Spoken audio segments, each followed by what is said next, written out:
गजा में मुसलसल इजरायली हमलों का शिकार गजा में अमन की उम्मीद पैदा हो गई है। हमास ने अमरीकी सदर का अमन मनसूबा बाज़ शराइत के साथ कबूल करने का ऐलान कर दिया। हमास ने तमाम जिंदा और हलाक होने वाले यरगमालियों की रिहाई का ऐलान करते हुए अबूरी सेटअप में टोनी ब्लेयर का किरदार नाकाबिल कबूल करार दे दिया। इसराइली हुकूमत ने भी अमन मनसूबे पर अमल दरामद शुरू करने का ऐलान कर दिया। मशरिक़ वस्ता की ताज़ा तरीन सूरत हाल पर रिपोर्ट देखते हैं। 7 अक्टूबर 2023 से अब तक 2 साल से गजा मुसलसल लहू लहू है। 60,000 से ज़ायद फलस्तीनी शहीद, हजारों जख्मी हो चुके, लेकिन अब उम्मीद है कि गजा को अमन मिलने वाला है।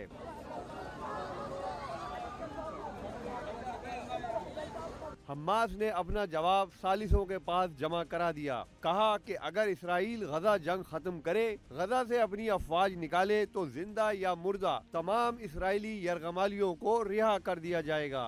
हमास ने हुकूमत चलाने के लिए टेक्नोक्रेट बॉडी फलस्तीनियों, अरब और इस्लामी मुल्कों की मुशावरत से बनाने का भी मुतालबा किया। सालिस मुल्कों के जरिए फौरी बातचीत पर आमादगी भी जाहिर कर दी।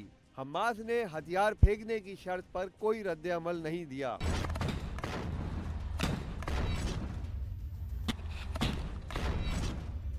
हमास के मुताबिक गजा के मुस्तकबिल और फलस्तीनी अवाम के जायज़ हकूक से मुतालिक दीगर अमूर का फैसला एक जामे फलस्तीनी कौमी फ्रेमवर्क के तहत होगा।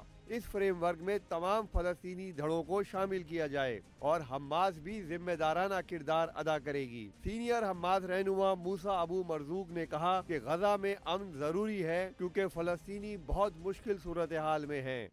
We talking about the conditions to release all the president. The first conditions that the war should stop, as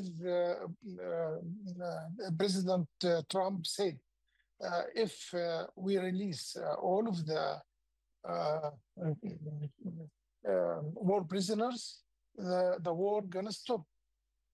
The second condition, the Israeli should withdraw from Gaza Strip.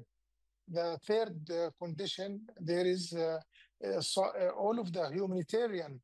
दूसरी जानिब इसराइली हुक्काम ने Hamas का रद्द अमल आने पर अमन मंसूबे पर अमल दरामद की तैयारी का ऐलान कर दिया। इसराइली वजीर आजम ऑफिस से जारी बयान में कहा गया कि अमन मंसूबे के पहले फेज पर फौरी अमल दरामद की तैयारियां शुरू कर दी गई हैं। अमरीकी सदर और उनकी टीम के साथ ताउन जारी रहेगा। उधर इसराइली वजारत दिफा ने अपने बयान में कहा कि किसी भी खतरे से निपटने के लिए इसराइली फौज तैयार रहेगी।